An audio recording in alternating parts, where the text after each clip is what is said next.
विष को देखकर घबराना नहीं, हृदय जलना, विकार बढ़ना, कोई साथ ना देना, कदम कदम पे विपत्तियां, दुख, संकट आना, ऐसा हो सकता है।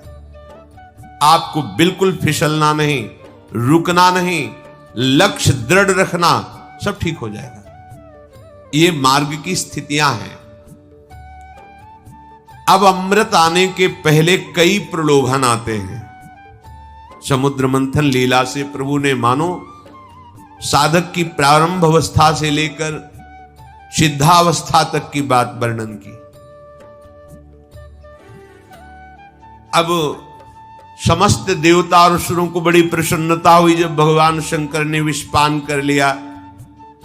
समुद्र मंथन फिर प्रारंभ हुआ तो कामधेनु प्रकट हुई, जो समस्त कामनाओं को पूर्ण करने वाली है। कामधेनु गाय, दिव्य अग्निहोत्र की सामग्री उत्पन्न करने वाली, जो भी कामना करो तत्काल पूर्ण कर दे, वो ब्रह्मलोक में स्थापित हुई कामधेनु गाय। विचार कीजिए, अब आपके अंदर जो साधना में चले हो तो जो छुपी हुई कामनाएं हैं वो पूर्ण होती नजर आएंगी। आपने सोचा काम हो गया, आपको आनंद आने लगा, ओह मैं जो सोचता हूं वही हो गया। खतरा, खतरा स्वीकार मत करना, इस वृत्ति को स्वीकार मत करना। संतों ने प्रभु से प्रार्थना की, नाथ यदि मेरे अंदर कोई चाह हो तो कभी पूर्ण मत करना, उसे नष्ट कर देना। चाह नहीं, क्योंकि चाह होगी जगत की। बहुत धोखा है यदि आप इस जगत की किसी उन्नति को अपनी उन्नति मान लिए। यह अध्यात्म मार्ग है। आप एक मकान चाहते हैं, बड़े बड़े महल, ऐसे परकोटे, ऐसी ऐसी शक्तियों से सुरक्षित। देखो ना, भौमासुर का चरित्र पढ़ के देखो, 7 प्रकार की खाइयां, जहरीली गैस, बिजली, क्या क्या सुरक्षा काल भगवान ने मिट्टी में मिला दिया। न वो परकोटे बचे, न वो महल बचे, न वो महलों में रहने वाले बचे, केवल उनका इतिहास में नाम लिखा हुआ। जगत की उन्नति की बात जब हमें सत्य लगने लगती है तो हमारा पूरा जीवन पार्थिव भोगों में चला जाता है। अध्यात्म मार्ग को हम जान ही नहीं पाते कि हमारा शरीर छूटेगा तो हमारी गति क्या होगी।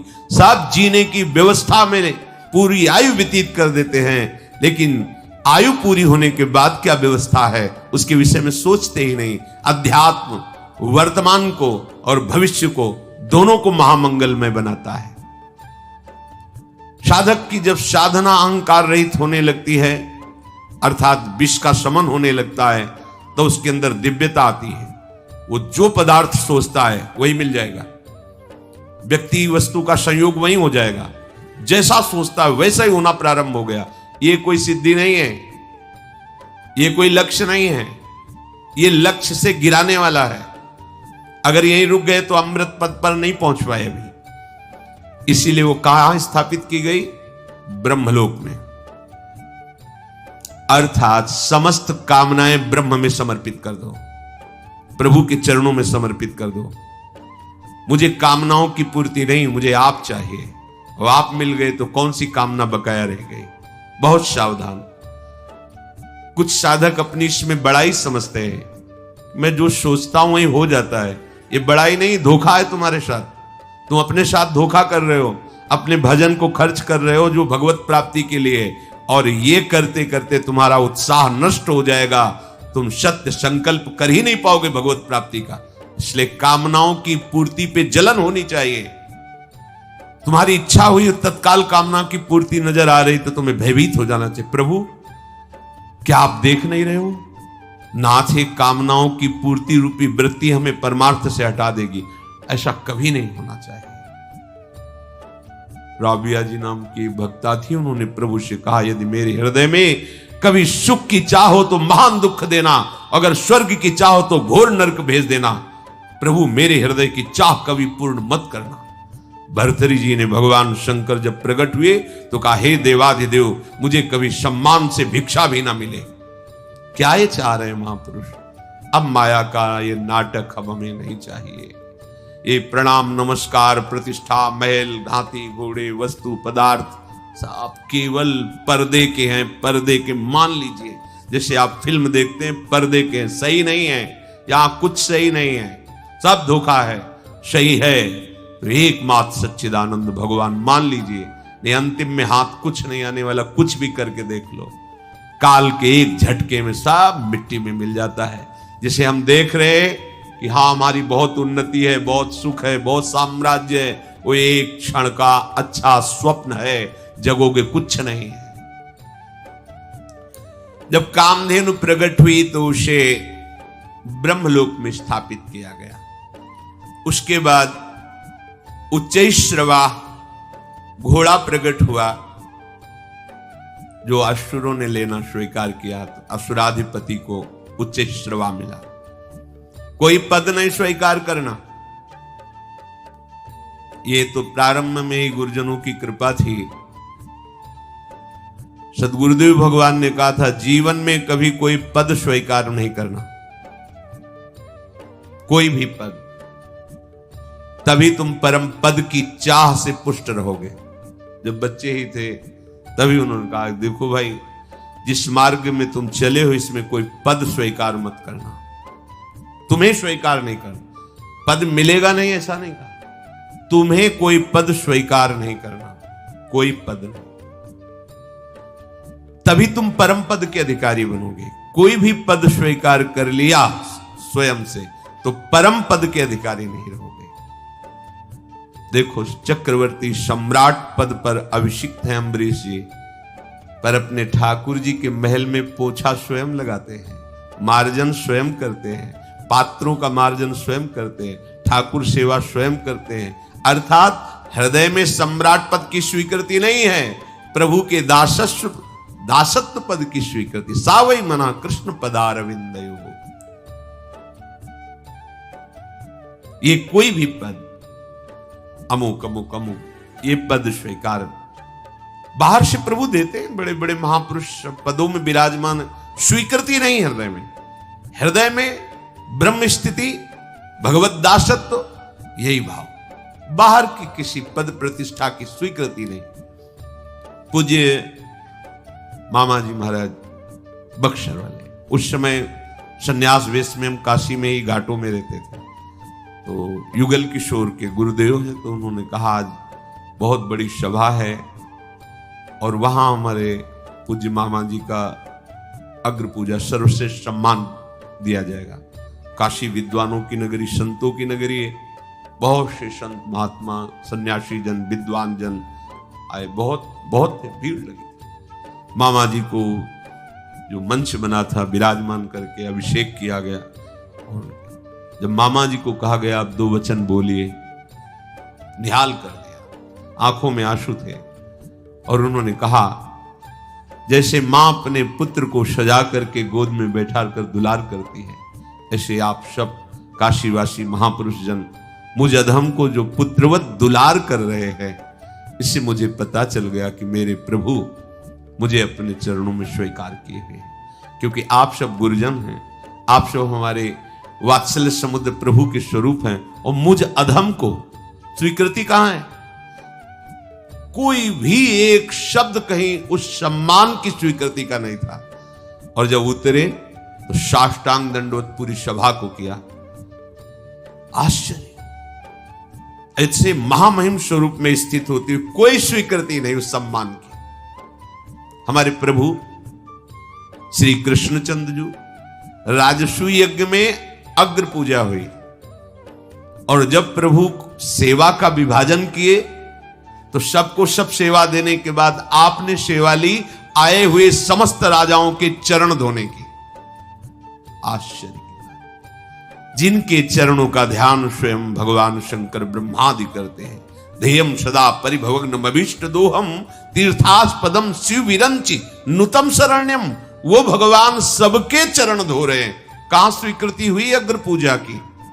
भगवान ने अपने को अग्र पूजा का अधिकारी सबने माना, सबने किया, पर भगवान ने स्वीकृति कहां दी कि हम तो सबके चरण सेवक हैं। कौन है ये? भगवान है। क्या दिखा रहे? भगवान का दास कैसा होगा फिर? जब स्वामी का स्वभाव ऐसा है तो दास का स्वभाव कैसे होगा? ऐसा कैसे हो सकता है कि वो किसी अहम जनित पद को स्वीकार करे? फिर चंद्रमा के समान श्वेत वर्ण का जो उच्च श्रवा मिला वह असुराधिपति ने स्वीकार किया, क्योंकि भगवान ने सिखा दिया था देवताओं को कि जब तक हमारा इशारा ना हो तब तक किसी भी वस्तु के लेने के लिए आग्रह मत कर देना। यहां भी ध्यान दीजिए, कोई भी रिद्धि सिद्धि प्रभाव सम्मान स्वीकार मत कर लेना। और भगवान का इशारा है तो उनके इशारे पे रहना तुम बस। महलों में रखे चाहे झोपड़ी में बास दे, कोई तुम्हारा बाल बांका नहीं कर सकता। तुम मत चाह कर लेना, भगवान का इशारा है, जय जय हो रही। भगवान का इशारा है, फुटपाथ में बैठे भिक्षा मांगकर उदर पोषण करके नाम जप कर रहा है। वो दोनों स्थिति में समान है, क्योंकि वो प्रभु में है, ना कि बाहरी परिस्थिति स्थिति में है। फिर समुद्र मंथन प्रारंभ हुआ। ऐरावत नाम का महामहिम श्रेष्ठ गजराज प्रकट हुआ, बड़े ही सुंदर उज्जवल 4 दांत बाहर निकले हुए, मानो जैसे कैलाश पर्वत ही प्रकट हो गया। कैलाश पर्वत बहुत श्वेत वर्ण का विशाल काय गजराज ऐरावत हाथी, उसको देवराज को प्रदान किया गया, क्योंकि उच्च श्रवा असुराधिपति को तो देवाधिपति देवराज इंद्र को ऐरावत। फिर कौस्तुभ मणि निकली। कौस्तुभ मणि को देखते ही सबने स्वीकार किया कि ये अजित भगवान के हृदय पर विराजमान। कौस्तुभ मणि श्री भगवान ने धारण कर ली अपने हृदय में। इसके बाद कल्प वृक्ष प्रकट हुआ। कल्प वृक्ष जैसी इच्छा करोगे वैसी ही रचना तुमको प्राप्त हो जाएगी, जो चाहोगे, पर भगवान की प्राप्ति नहीं करा सकता। इसीलिए कहा है वृंदावन की लता सम कोटि कल्प तरुणाई। देखो ये जो कुछ भी है प्रभु के बिना सब शून्य है, इतनी बात मान लो। जो भी है, चाहे यहां से लेकर ब्रह्मलोक तक, जो भी, अगर तुम्हारे जीवन में प्रभु नहीं तो सब जीरो है। कहीं भी जाओ भटकना ही भटकना है। खूब शास्त्रों का स्वाध्याय करके बचपन से देखा, एकमात्र भगवान का भजन है तो सब ब्रज भाषा में चकाचक है। अगर भजन नहीं है तो कोई भी पदवी, कोई भी सिद्धि, कोई भी वस्तु पदार्थ सब माया का खेल है। पक्का समझ लो, विश्राम नहीं है। ये सब स्वर्ग में विराजमान कल्प वृक्ष भी, इसलिए कह रहे हैं कि देखो कल्प वृक्ष भी स्वर्ग में विराजमान। ऐसी दिव्यता है, पर हृदय शीतल नहीं है। हृदय शीतल नहीं है। हृदय शीतल होता है स्वामिनी जी के चरणारविंद का जब यहां प्रादुर्भाव होता है, लालजू के चरणों का जब यहां प्रादुर्भाव होता है, तब जन्म जन्म की जो जलन है, ताप है, उसका शमन हो जाता है। एक किसी वस्तुओं से शमन होने वाला नहीं। इसके बाद अप्सराएं प्रकट हुई। प्रधान अप्सरा रंभा, उद्देवताओं की सभा में। इसके बाद मूर्तिमान महातेजस स्वरूप समुद्र मंथन से लक्ष्मी देवी का प्रादुर्भाव हुआ। बिजली की सी कांति जगमगा रही थी अंगों में। सौंदर्य, औदार्य, यौवन, रूप, रंग, कोई भी ऐसा नहीं था जो देख करके स्तब्ध ना रह गया। अब मंत्र मुग्ध, मानो सबको स्तब्ध कर दिया लक्ष्मी। देवता दैत्य सब देखते ही रह गए। इतना सुंदर रूप भगवती श्री लक्ष्मी जी का। सबको चाह हुई कि लक्ष्मी जी हमें प्राप्त हो जाए, सबको। देवराज इंद्र ने तत्काल सुंदर बैठने का आसन बिछाया। मूर्तिमान नदियों ने अभिषेक किया। गंधर्वों ने मंगल गान प्रारंभ किया, अप्सराएं नृत्य करने लगी, मृदंग, डमरू, ढोल, नगारे, नरसिंगे, शंख, वेणु, वीणा ये वाद्य बजने लगे। भगवती लक्ष्मी जी मंद मुस्कुराती हुई हाथ में कमल लिए हुए, जो समुद्र मंथन से प्रकट हुई थी, देवराज इंद्र के द्वारा दिए हुए सिंहासन पर विराजमान हुई। ब्राह्मण वेद मंत्रों का पाठ करते हुए दिग्गजों ने कलशों से जल से अभिषेक किया। समुद्र ने प्रकट होकर हाथ जोड़ करके रेशमी वस्त्र प्रदान किया। वरुण देव ने नमस्कार करते हुए वैजंती माला प्रदान की। विश्वकर्मा ने भांति भांति के गहने, सरस्वती जी ने प्रकट होकर मोतियों का हार, ब्रह्मा जी ने कमल और 2 दिव्य कुंडल समर्पित किए। जब ब्राह्मणों ने स्वस्त्यन पाठ कर लिया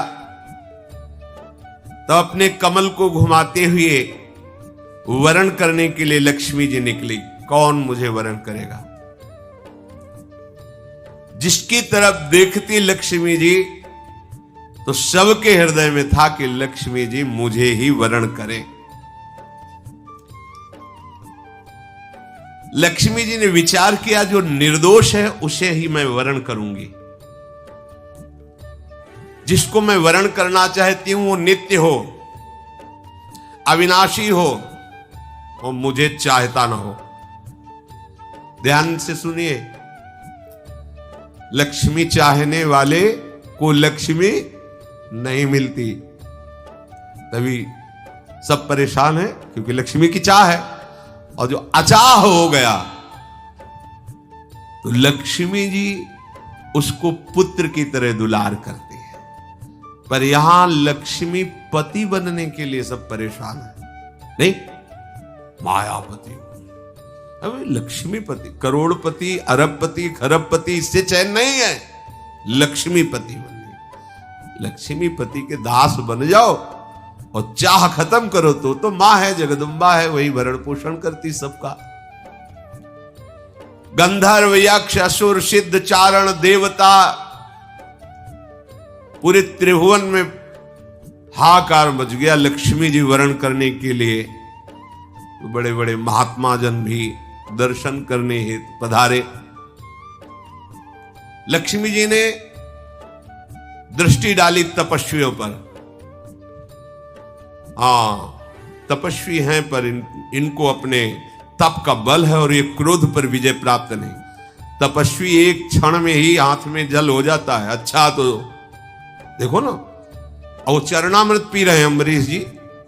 तुमने निमंत्रण देकर के भोजन पा लिया, परायण कर लिया, तुम्हें डर नहीं लगा? लो ये लो कृत्यापन। एक क्षण में दंड देने की भावना, ये क्रोध पर विजय प्राप्त नहीं कर सके। ये ज्ञान तो है इनको, ज्ञानी जन, पर ये पूरे अनासक्त नहीं है। ये बड़े बड़े महत्वशाली हैं पर ये पूर्ण काम विजयी नहीं है। बहुत ऐश्वर्यशाली हैं पर इनको दूसरों का आश्रय लेना पड़ता है। धर्माचरण तो है पर प्रेम नहीं है। त्याग तो है पर ये मोक्ष पद में नहीं है। वीरता तो है पर काल के पंजे से बाहर नहीं है। और कुछ महात्माओं को देखा कि इनके अंदर न विषयाशक्ति न कोई चाह है, पर ये देख ही नहीं रहे हैं। ब्रह्मानंद में तृप्त है, तुमसे मतलब ही क्या है? कुछ अद्वैत समाधि में तल्लीन है, किन्हीं की आयु बहुत लंबी है पर शील और मंगल ठीक नहीं है। किन्हीं का शील मंगल ठीक है, आयु का ठिकाना नहीं है। किन्हीं के दोनों ठीक है पर भेष अमंगल है। सब जगह नहीं। एक बचे भगवान श्री हरि। तब कहा यहां सब कुछ है पर ये मेरी तरफ देख ही नहीं रहे, चाह ही नहीं रहे। पर ना चाहते हुए भी वर्ण मुझे इन्हीं का करना है। लक्ष्मी जी ने श्री भगवान श्री हरि के गले में वरमाला डाल दी। समस्त देवताओं ने जय घोष किया। भगवान जगत पिता हैं, लक्ष्मी जी जगत जननी है, जगत माता है। समस्त संपत्तियों की अधिष्ठात्र देवी श्री लक्ष्मी जी को पार्श्व में विराजमान तो किया ही, पर प्रधान स्थान वक्षा स्थल में दिया, जिसे श्री लांछन श्री लक्ष्मी जी यहां विराजमान भगवान श्री हरि के। शंख तुरही मृदंग आदि बाजे बजने लगे, जय घोष होने लगे। मंत्रों के द्वारा बड़े बड़े ब्रह्म ऋषियों ने भगवान की स्तुति की। अब लक्ष्मी जी ने जब नारायण श्री हरि का वर्ण किया तो असुर जन निराश हो गए। भगवान ने कहा निराश नहीं होना चाहिए। देखो, जब तक लक्ष्य की प्राप्ति न हो तो आशा बीच में नहीं रोकनी चाहिए। आशा लक्ष्य पर रखो। आशा से दास्यम वृषभानुजायास। बीच में किसी बात पे आशा खंडित नहीं होनी चाहिए। एकमात्र जो आशा की भगवत मिलन की, वहां तक हमें हर स्थिति में पहुंचना है। फिर उत्साह बढ़ाया। बहुत ही सुंदर आकर्षणकारी नवयुवती स्वरूप में वारुणी देवी प्रकट हुई। असुरों ने कहा आप किसी की बात नहीं चलेगी, इनको हम स्वीकार करेंगे। भगवान ने देवताओं को आप ले लीजिए। वारुणी देवी वो दैत्यों ने स्वीकार किया। समझ रहे? फिर महाराज बहुत जोर से समुद्र मंथन प्रारंभ हुआ।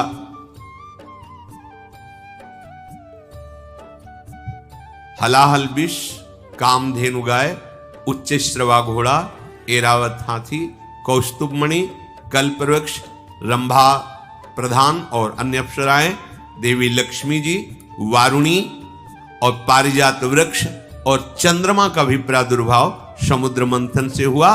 पांचजन शंख का भी प्रादुर्भाव समुद्र मंथन से हुआ। अब बहुत ही तेजस्वी लंबी लंबी अजान बाहु भुजाएं,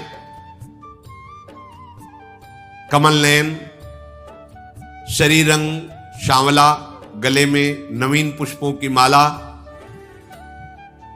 अंग अंग में सब प्रकार के आभूषण, पीतांबर, विशाल वक्षाय स्थल, तरुण अवस्था, सिंह के समान पराक्रम, सौंदर्य, घुंघराले केश, बड़ी ही अनोखी छवि, और दोनों हाथों में अमृत का भरा हुआ कलश लिए हुए भगवान धन्वंतरी जी का प्रादुर्भाव हुआ। धन्वंतरी जी 13वां और आखिरी जो वो अमृत कलश, ये 14 रत्न समुद्र मंथन से प्रकट हुए। भगवान धन्वंतरी के हाथ में अमृत का कलश है। जे ही कलश पर दृष्टि पड़ी, बस दैत्यों ने एक दूसरे की तरफ देखा और कहा आप किसी की अनुमति की जरूरत नहीं है। तत्काल दौड़ पड़े और घेर लिया धन्वंतरी भगवान को और उनके हाथ से अमृत का कलश लेकर के भाग पड़े। अब देवता सब उदास हो गए कि जिसके लिए तो समुद्र मंथन हुआ वो तो ले गए। भगवान से हाथ जोड़कर कहा इतनी मेहनत हुई, इतना सब आपकी सलाह से, आपकी कृपा से, आपकी सामर्थ्य से हुआ, पर प्रभु फल की प्राप्ति के समय तो ऐसे ही होता है।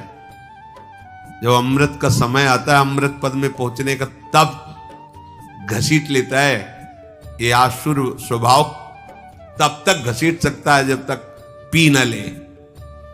उस समय भी भगवान ही वही पद प्रदान करते हैं। भगवान ने कहा तुम हमारी शरण में हो, इसलिए तुम खेद मत करो, ये एक बूंद भी नहीं पी पाएंगे। इनमें एक बूंद भी पीने की सामर्थ्य नहीं रहेगी जब तक हम नहीं कहेंगे। तो हुआ क्या, आपस में कि देखो पहले हम अमृत पे, वो कह रहे देखो हमारी बात मानो, पहले हम आपस ही में झगड़ रहे हो, अमृत कलश हाथ में लिए।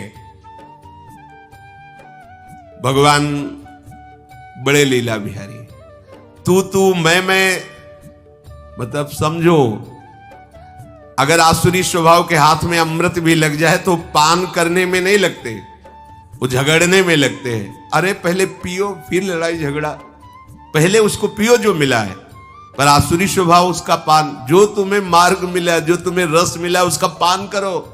मेरा उपासना बड़ा, आपकी उपासना छोटी, ये वो सब, ये पहले पान करो, रसमत्त हो जाओगे, फिर कोई बात नहीं, फिर तो कोई प्रश्न ही नहीं खड़ा होता। पर यहां क्या होता है, रसमत्त होने की जगह हम अपने को बड़ा छोटा, उपासना ये वो, ना का हो सो बोलिवो, ना कोई व्यवहार, अपनी कुंवर किशोरी को जियत निहार निहार, ये अमृत पान।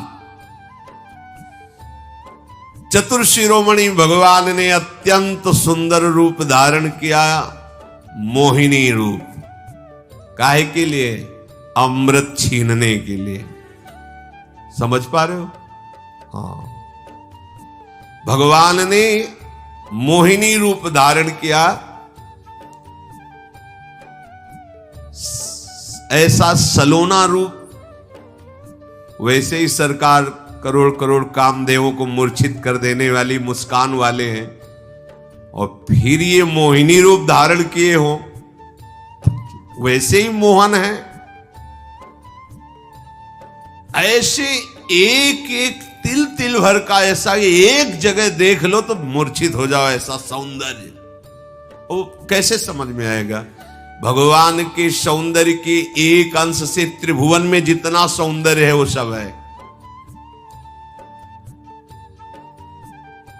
नो यौवन अवस्था का वो स्वरूप देखो, भगवान सुखदेव जी देख रहे और वर्णन कर रहे हैं, कैसी महा महिमामयी अंतर्दृष्टि है। एक एक अंग का वर्णन करें मोहिनी भगवान की। और प्रकट कहां हुए? उन्हीं दैत्य सेनापतियों के बीच में जहां अमृत कलश लिए हुए थे। नूपुरों की झनकार, कंगन वलय की झनकार, किंकिणी की झनकार जे हुई तो अमृत कलश से दृष्टि हटी और वो मोहिनी सरकार पर दृष्टि पड़ी। जे ही पड़ी, मंद मुस्कुरा के तिरछी चितवन से देखा, सब के सब दैत्य भूल गए कि मुझे पान क्या करना है। अमृत हाथ में रह गया, सब देखते ही रह गए, मोहिनी रूप को भूल गए। अमृत पीना मैं तू सब खत्म, देखते ही रह गए। ऐसा भगवान का रूप। भगवान के सौंदर्य को देखकर सब आसपास से भगवान को घेर लिए मोहिनी ठाकुर। उनमें से प्रधान बलवान जो असुर थे, एक दूसरे को दृष्टि से देख, पहले मैंने देखा, पहला प्रश्न मैं करूंगा, मेरा अधिकार है। भगवान सबकी तरफ ऐसे देखते हैं मानो सबसे अधिक मुझे ये चाहती है, ऐसा।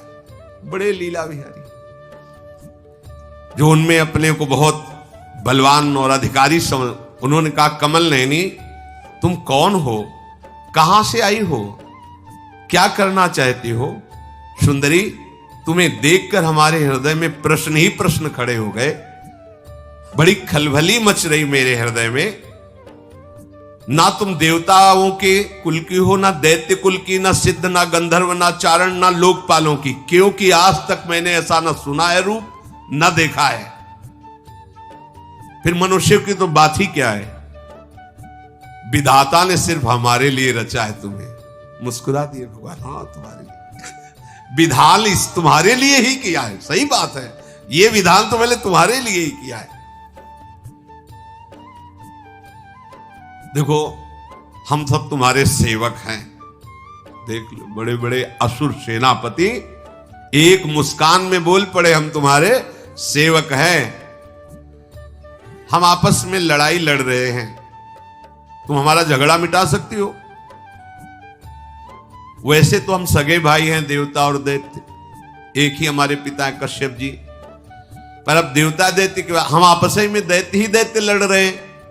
ए देखो, ये सुंदरी हमारे पक्ष में है, ऐसा करें कि ये अमृत कलश इसको दे दे और ये पिलाए तो।